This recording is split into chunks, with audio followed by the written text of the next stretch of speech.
Breaking news coming out to you tonight. The State Department admitting in a new court filing that Benghazi-related documents have been found among the 15,000 newly discovered emails due to be turned over to conservative watchdog group Judicial Watch. A court order has also been issued for those 15,000 emails to be received, and the records must be turned over to the group by September 13th. Tom Fitton, he is the Judicial Watch president, and he joins me now. Tom, once again, congratulations. The timing of this is absolutely perfect. There's a lot of things I'm looking at in this press release, so I want to kind of go through them. The Judicial Watch today announced a federal court ordered the State Department to review these emails and turn them over by September 13th. What do you expect to get on that day or before? Yeah, it won't be all emails, Charles. It will be emails that are responsive to a particular request we filed on behalf of a citizen, Dr. Larry Kawa in Florida, who asked for emails for a very narrow period of time between Mrs. Clinton and the White House shortly after the Benghazi attack.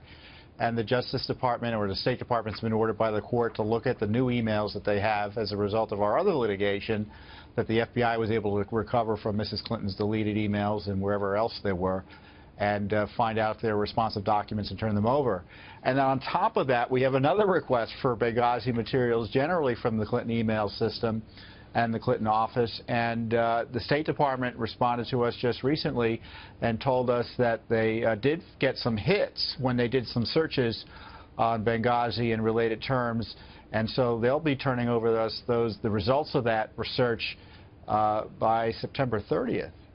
But we don't know how many they found, and the court in that case wants to know, seemingly, and has ordered a hearing for next Tuesday.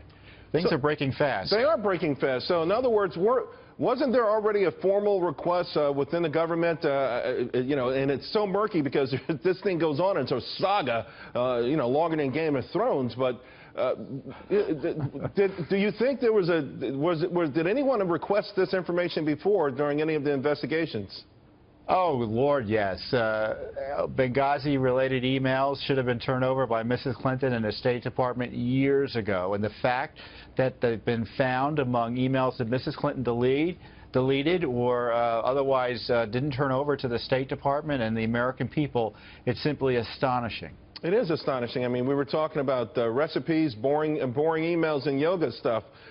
I guess you can't know what you're going to see, but you feel like it was duplicitous that they weren't turned over. Could it have been just an accident because there were so many of them? Nope.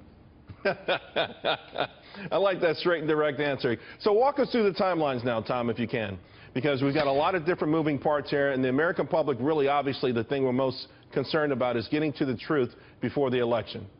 Well, there are a bunch of deleted emails about Mrs. Clinton only turned over half the emails she took. And evidently the FBI was able to find about 15,000 of the emails that were deleted or otherwise weren't turned over to the State Department.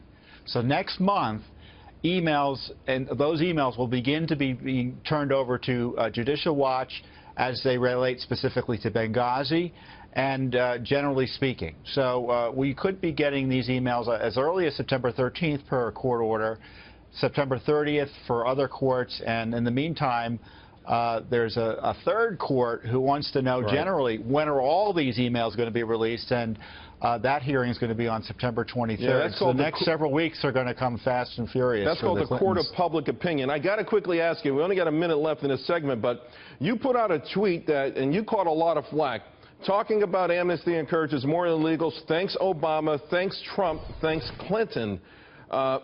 I take it then that maybe you're not happy with the notion that perhaps Donald Trump is going to tweak or his immigration policy?